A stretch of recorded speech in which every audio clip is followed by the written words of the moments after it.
Good evening and welcome to Royale TV with Cheese. I'm Awesome Elmo and tonight we're watching high ranked matches of Clash Royale. I'll be providing some strategic commentary which I hope you find informative as I talk you through some of these matches. I find it really great to watch these TV Royale matches. Especially if you've got a few minutes spare, like you might not have enough time for a game. If you've got like 2 minutes instead of 3 minutes, you can rush through one of these replays and maybe learn something about the game. So yeah, I welcome both experienced players and newbies. Try and explain what's going on. Hope there's something for everyone, but if you have any feedback, please leave comments. And if you like the video, click like or subscribe. Right, so let's just jump into this. Now I'm going to make my usual disclaimer. I don't read foreign languages, so if there's any names that I can't read, I will just default to calling those the blue player or the red player. And I apologize to those people. So the first match tonight, we've got two players that I can't pronounce their name. So the blue player, ranked number 2. And the red player ranked number 5. Blue player is going with one of my personally find it slightly annoying decks, the Mortar deck. So this has become quite a lot more popular since the Expo became nerfed a little. It's not quite as strong as the old Expo deck, but it still can be quite strong. Depends how it's played. So. Yeah, so that's what's going on there. So what happens is the mortar will get placed down right next to the river, and the player then tries to defend it for as long as possible till they can bomb the enemy's tower from a distance. On the other side, the red player is going with a slightly unusual deck. I haven't seen anything like this before. So he's going with the giant and barbarians. Generally, this looks to be the kind of deck where you try and counter the opponent till you have a massive elixir advantage.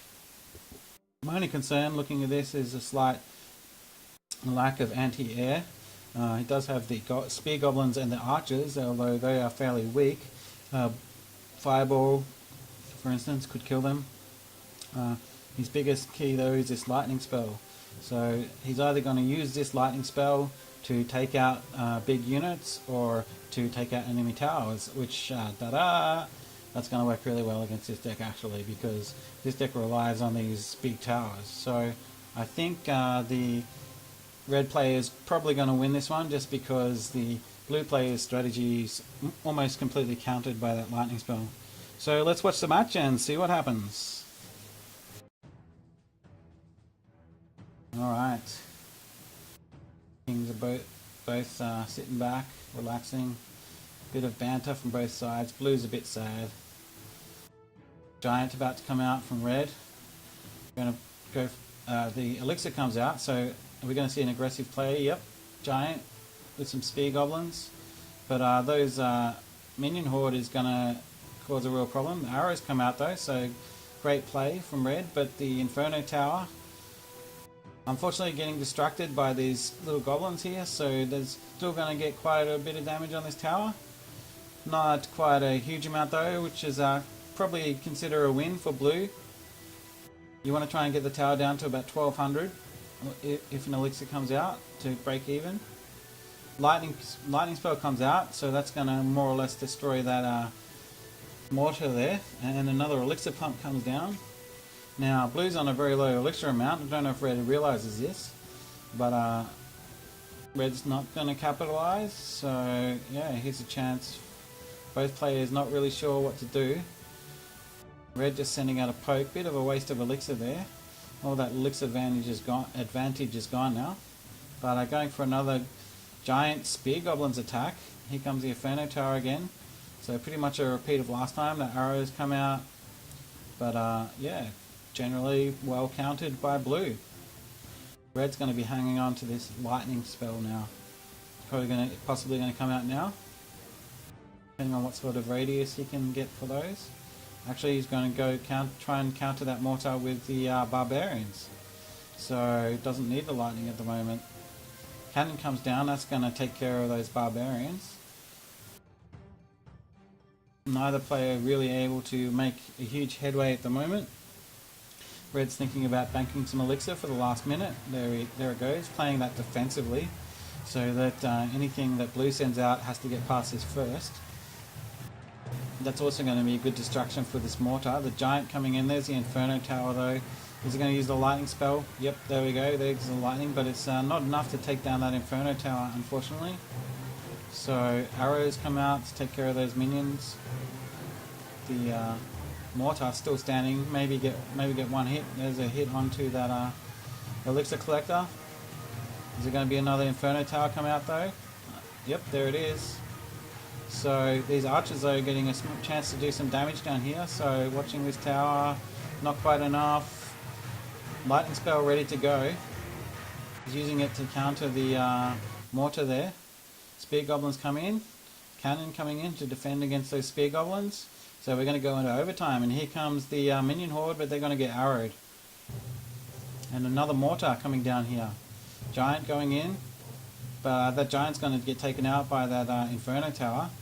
Hopefully it lasts long enough to get the mortar. This tower though could get arrowed. Here we go, and that's the win for red. 1-0 versus blue. So well played by both players, but the lightning just giving red the edge there. Next up, we have 33 Amadeus from clan H2O, ranked 33, versus the red player, ranked 72. And Amadeus is going with the 2 Prince P.E.K.K.A combo.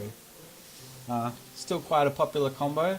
Having the nerf to the princes didn't affect that too much. We see a lot less. It used to be before the balance change. It used to be 2 Prince P.E.K.K.A was the majority of decks, but now it's probably like maybe a third. Still quite a good deck. Using the freeze there. So the idea is to send down both these princes at once. This prince here, the regular prince, does 424 damage per hit. Also, if it's charging, when you place it down, it starts after a couple of seconds. It starts running, and if it's running towards something, when it hits it, it does double damage. So it could do like 850 damage approximately. So that's really good for taking down big things or doing the big whack of damage to the tower. Unfortunately, though, it has a 1.5 second hit speed, which means if you have, say, army of skeletons where there's 20 skeletons, it's going to take like 30 seconds to kill all their skeletons, and it's just not gonna get there. So that's where the other prince comes in, which is the Dark Prince. Dark Prince deals area damage with each swing and double after charging.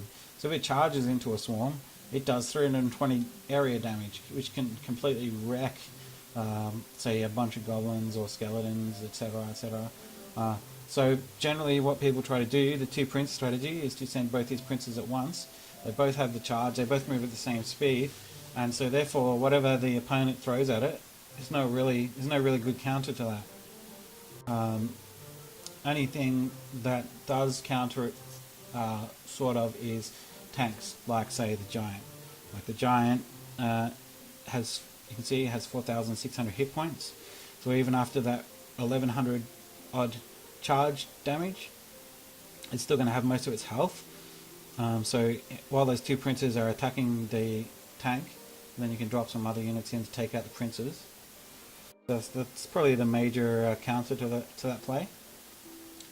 On the other side, red's going with a bit of a hybrid deck here, so yeah, using lots of counters, zap, arrows, skeletons, and trying to get damage with this with the Hog Rider and the Princess. I feel like there's no real tank here, so this makes this deck a little bit weak to the 2 Prince combo. So I think that Amadeus is going to win this match, but let's watch the match and see. Alright. Both players ready to fight. We're going to see an early turn P.E.K.K.A. That often happens. Could get a rush from red. Thinking about going with a Hog Rider. There we go. And a Goblins. Princess coming out and a Wizard. That should take care of that fairly effectively, but still able to get quite a lot of damage on the tower. And the arrows is the natural counter to the princess, so that's why the arrows was played there. Princess coming out from red, that's going to help take care of these guys. They're not going to last very long. And now the princess can hopefully come down and threaten this tower here. So blue needs to respond somehow. Prince is a good counter to the princess because it just one-shots her. There goes the Dark Prince, so we've got the two princes coming in. Unfortunately, the minion horde is a brilliant counter to the two prince because they can't actually attack air. So well played by red. The wizard taking out the minion horde though, and red going in for a second attack. But blue's going to use the princess again, but placing it across the field, so that reduces the chance of that princess getting threatened by these units. But luckily red took that tower down, so brilliant use of the Hog Rider Goblin combo. Both players building up their elixir. We're going to see a P.E.K.K.A come out. Looks like we are. So blue's kind of in a position where blue needs to be quite aggressive. There's only 1 minute left, so needs to get a tower back. Otherwise it won't go into overtime and red will win. So there's that princess that played defensively down there, and a minion horde coming out. That's going to wreck those units. Blue with just barely enough elixir to get the wizard down, just in time to save that tower. Prince going to come out to try and kill that princess, but that cannon's being played brilliantly by red, causing a huge distraction. Arrows to take out the princess. Big whack of damage onto the tower, but it's not enough. The freeze comes down too late. Sends out the Dark Prince, but the Dark Prince in the meantime is going to get attacked by those minions. He's going to take out the princess. Again, that cannon, the defensive cannon, being played brilliantly by red. That's probably what's saving him at the moment. And the arrows comes out, and this looks like it could be the game. Can't see how blue's going to come back from here. There's another cannon ready to go, and there we go, we have it again. So brilliant play by red, and that's pretty much it. The freeze goes down, but no use there. Rocket 2 seconds too late, and that's game over. Red defeats blue 1-0.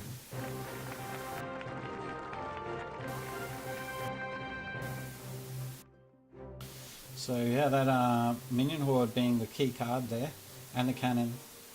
So that's one thing you'll see, like if you haven't played this game much, is placing a defensive tower at the right spot can draw units away from your tower, and that just gives everything extra time to kill those units. So often they're not played necessarily for their specific powers, but just as a distraction.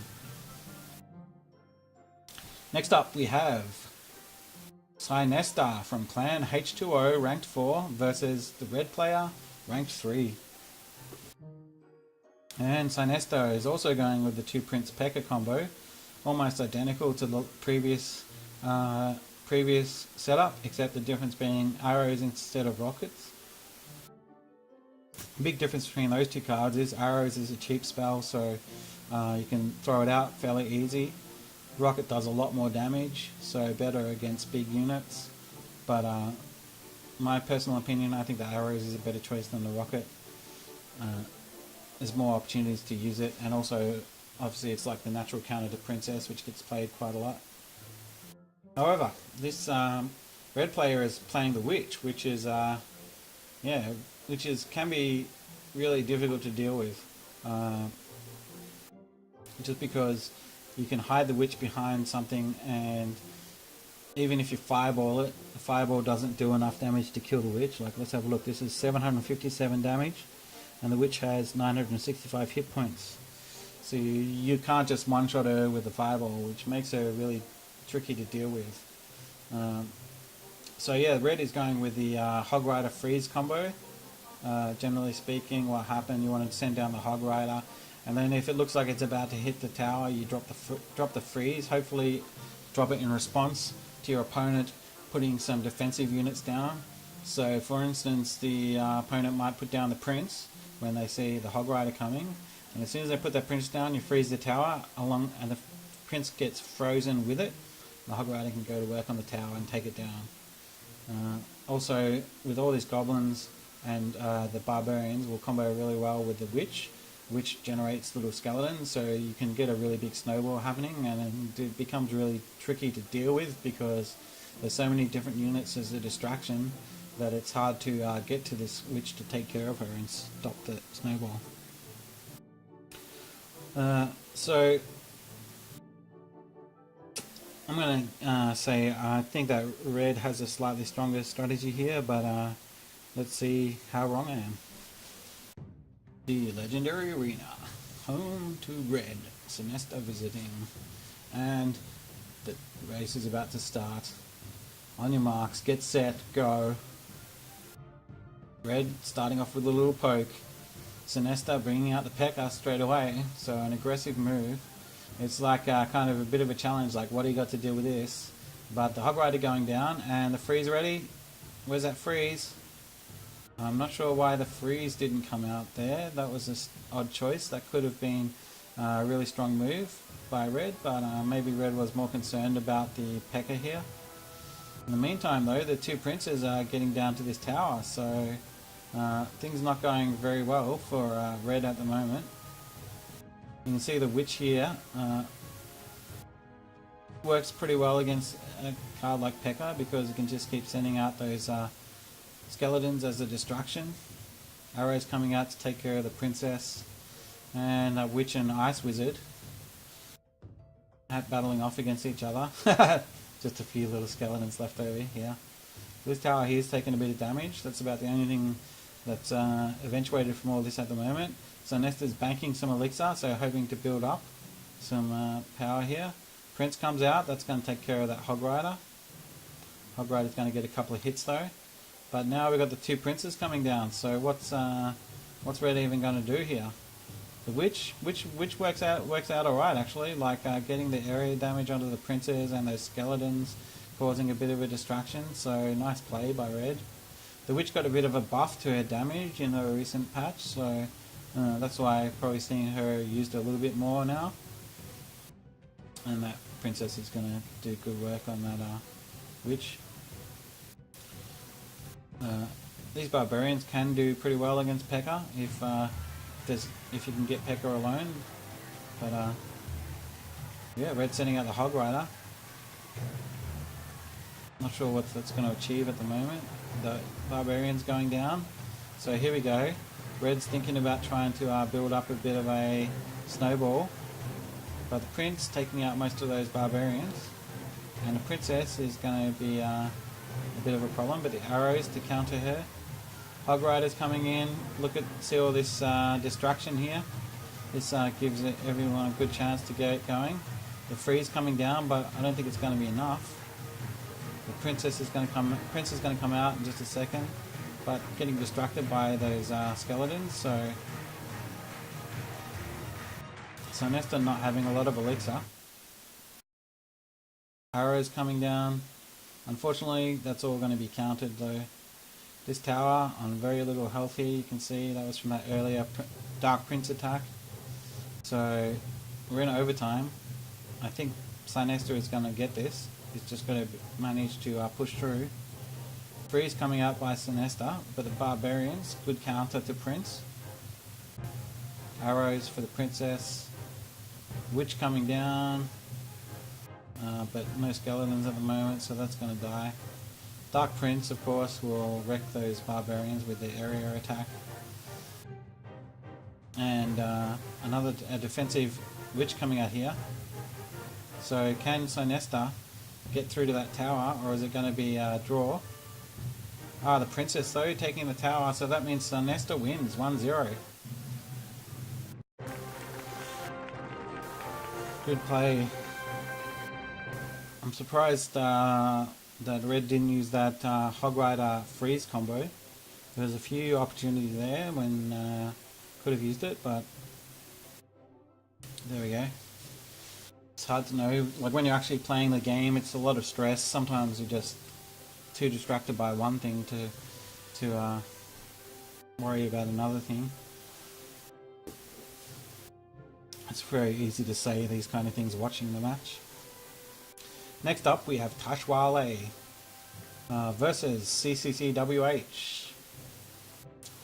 taishuaile is from clan SGTY, ranked 14, and CCW is ranked 16. Okay, so taishuaile going for the classic golem strategy. That's to use the elixir to try and build up more elixir so you can bring out more golems. For those who are new to the game, the golem costs 8 elixir.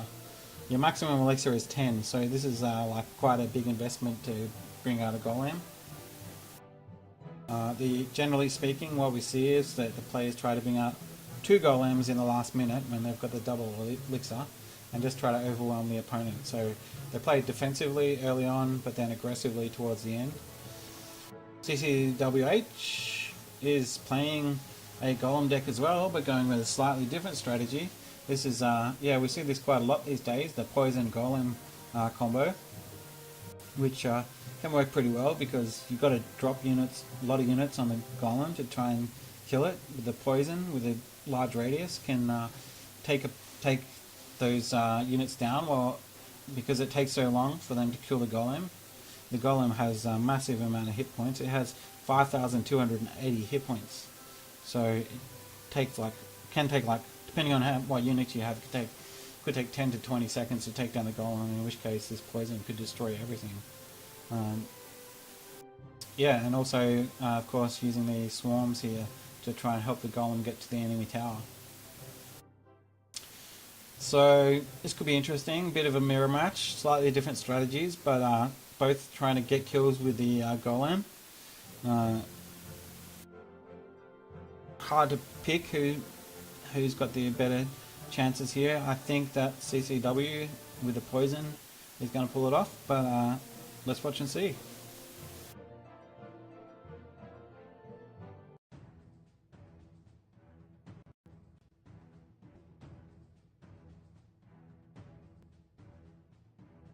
Alright.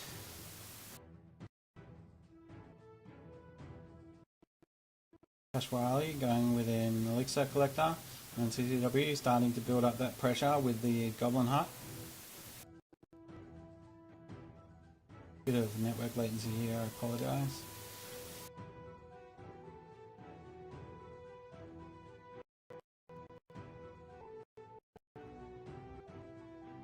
Princess coming out, and a musketeer, and there's an aggressive golem by CCWH, and a more defensive golem by taishuaile. But what's taishuaile going to do? Well, there's the minion horde, so good play. But here comes the poison. That's going to take care of that minion horde, allowing the golem to continue to work on this tower. And with those spear goblins coming in, just accelerating that damage. So this tower is probably going to survive, but it's getting pretty low.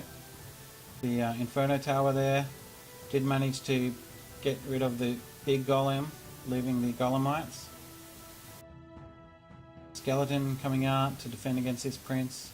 Prince might get a whack on the tower. Yep, there we go. So now both players back to gathering their forces again.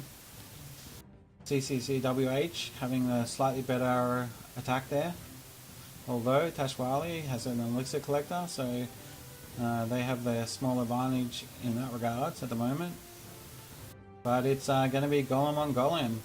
They're going to high five each other as they cross the bridge and go towards the enemy towers. Prince coming in, but is Prince getting distracted by those golems, unfortunately, so that double damage not going to the golem. Inferno Tower though, Inferno Tower is going to finish off this golem and possibly one of the golemites. The poison, of course, coming in and just wrecking everything. That gives the golemites a chance to take down this tower. There we go. The prince surviving though, but being subdued by by these goblins here. Putting down some defensive skeletons. And there's the Inferno Tower to take out that golem. That's going to make it really difficult. But the Prince taking out the Inferno Tower, nice play there. And here comes the minion horde. CCW has to do something about that. I mean, putting down a poison, but still some damage, quite a bit of damage getting done to this tower. With 12 seconds left though, it's going to be really difficult for taishuaile to build an effective attack that's going to take care of this tower. And with that defensive golem coming out, that looks like it's the game. So CCWH defeating taishuaile 1-0. You're watching Royale TV with Cheese, and I'm Awesome Elmo. I'm commentating high-ranked matches of Clash Royale. What do we got next? Next up, we have Asp from Clan Full Attack, ranked 222. There you go. Not sure I've seen such a, I guess, low-ranked player on the TV Royale, but somehow getting matched up with the red player from Clan HOA, ranked 43. So yeah, so Asp is going with the Mortar deck here, pretty standard, using the Barbarians here. We'll probably drop the Barbarians in front of the Mortar to just basically what you want to do is you want to play down the Mortar, and then you want to stop the enemy from destroying the Mortar. So you're going to put down, say, an Inferno Tower next to it. You're going to put some Barbarians in front of it, make it as difficult as possible for the enemy to get to that Mortar before it deals lots of damage to the enemy, either units or tower. The red player, on the other hand, is going with a Hog Rider freeze combo, going with some elixir, with an elixir collector to accelerate the elixir, and yeah, a few different types of counters.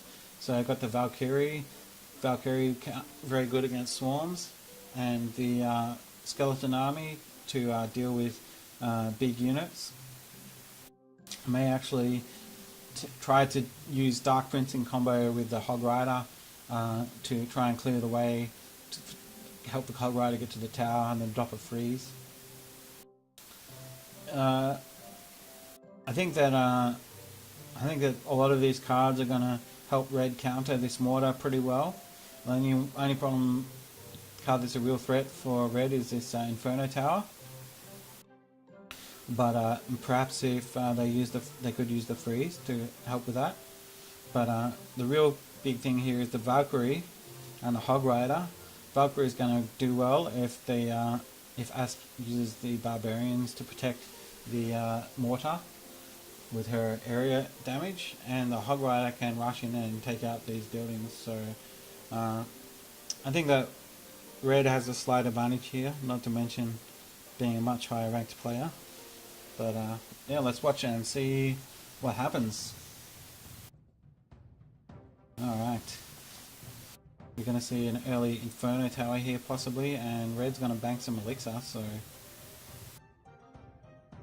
Asp is just doing a little poke with goblins. Good thing to throw out early in the game because it's just like, it doesn't cost you much, so you're going to get that elixir back pretty quick. So yeah, there's that Valkyrie, as I said, working really well against that swarm of units. But now the Mortar getting to work on this tower. Here comes the Hog Rider, going to try and take out the tower. The Mortar. But still, all these little archers here gone because of arrows. Not bad, pretty good defense by red, considering that they did put down an elixir collector, which leaves you quite exposed early in the game. Red's going for another elixir collector, playing it defensively here. I suspect that this is because red thinks that Asp has a lot of elixir, so playing it defensively can defend your tower a little bit while your elixir is building up again. Also here it's a good distraction for the Mortar. And there's that freeze I was talking about before. So the freeze to take care of that Inferno Tower. But since it's a Dark Prince, not a great amount of damage, but did manage to take it out. So now red can come in with his Hog Rider. Get to work on this tower. Those archers will kill the Hog Rider, but it will get a few points of damage on this tower here. red banking some more elixir, and there's another mortar. That's one thing with these mortar decks. You just they're generally set up with more lower cost cards to cycle through, so that you can just go. They can just go mortar, mortar, mortar, mortar, mortar, and you saw that play there by the Valkyrie. Brilliant play because blue can't really drop much on there. Valkyrie could kill anything that blue tried to drop on the Valkyrie. There goes the arrows. So, and the nice freeze by red, allowing the Hog Rider to take out this this Inferno Tower. Another mortar coming down, and the Barbarians. Barbarians are going to face off against Barbarians in brutal warfare. A couple of archers here to balance it out. Nice to take out that Valkyrie, because the archers get to stand back and take out the Valkyrie, but the Hog Rider getting in there. This could be anyone's game at the moment. That Inferno Tower is going to wreck this Dark Prince.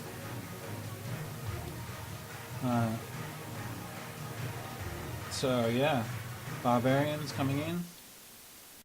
Mortar, nice. That mortar being placed across the field, but still able to take out all those Barbarians there. Those Valkyrie is going to take out the mortar. So now we're into sudden death. Is the Hog Rider going to be able to get in there? The Inferno Tower comes down. Got the freeze ready, but probably going to be too late, so not really worth wasting there. Playing a defensive Elixir Collector to try and take away the effect of this mortar, but the rocket coming in and a freeze, nicely played. So that gives the Dark Prince a chance to take out that mortar. Unfortunately the wrong side of the pitch, but Inferno Tower again coming in. Skeletons going to try and distract that Inferno Tower, but the arrows come out, so not much use. And here comes the rocket, which means Asp has won the game. Asp defeating the red player 1-0.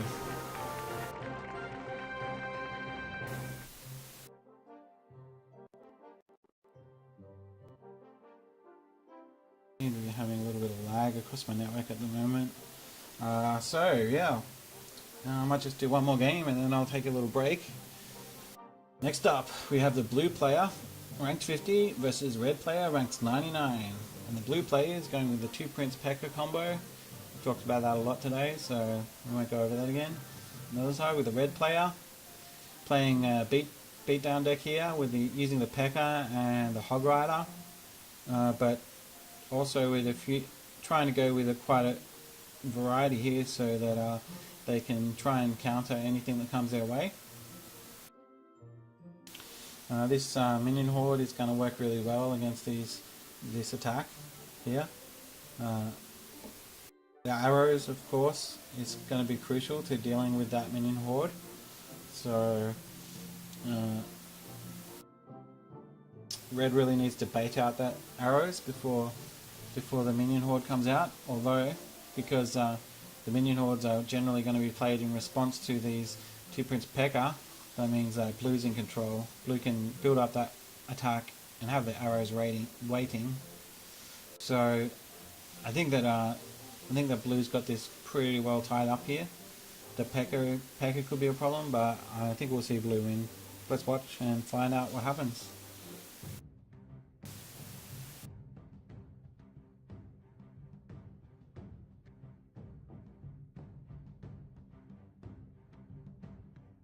Alright, gonna poke with the goblins. Red's not doing anything, brings out a princess. Red was probably waiting to see what blue did, in case it was something that red needed to change the strategy for. 2 princes coming in, but that princess is really well placed to deal with that, so this attack's not going to be a problem.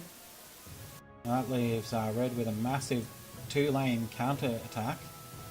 So blue's playing the P.E.K.K.A in here, but that gives red the chance to Hog Rider down this side, which is going to do massive damage to that tower. So brilliant play by red. The freeze comes down, but it's not going to help with this princess here. Goblins finally taking down that princess, although she did manage to get nearly 2,000 damage onto this tower. Arrows coming out to take out the minion horde. Red playing a princess really aggressively, So just getting a few more damage on there before these minions come out to counter her.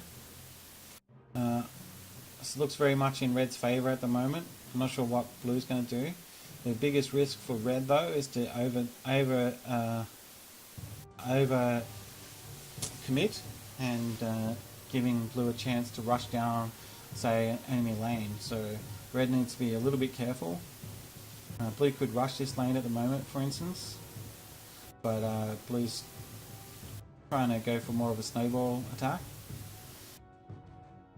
Hog Rider coming in, but that's going to get wrecked by this P.E.K.K.A. Not sure what red was thinking there. Did manage to get an extra hit on the tower though, so maybe that's all red wanted. And this minion horde here, big problem, but the arrow is taking that out. Freeze coming in here to try and slow down this attack. The minions coming in, they're going to help take out that P.E.K.K.A. But is it going to be enough time? Well, just barely saving that tower. And this tower going down. So now it's all going the other way. The rocket comes out to take out a tower. Now with this tower almost dead, that means red is in a massive advantage at this point in the game. Red just needs to get to 200 damage on that, and that's going to make it almost the game.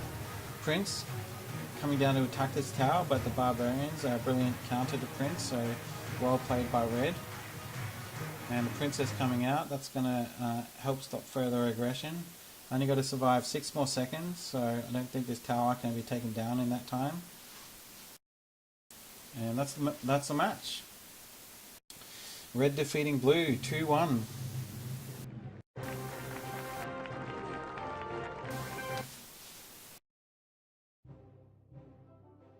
So I'm going to take a small break, and then I might come back and do some more, commentate some more matches. Thanks for watching. This is Royale TV with Cheese, and I'm Awesome Elmo. If you liked what you saw, please like and subscribe. And if you want to give me any feedback, say something in the comment section below. And thanks for watching.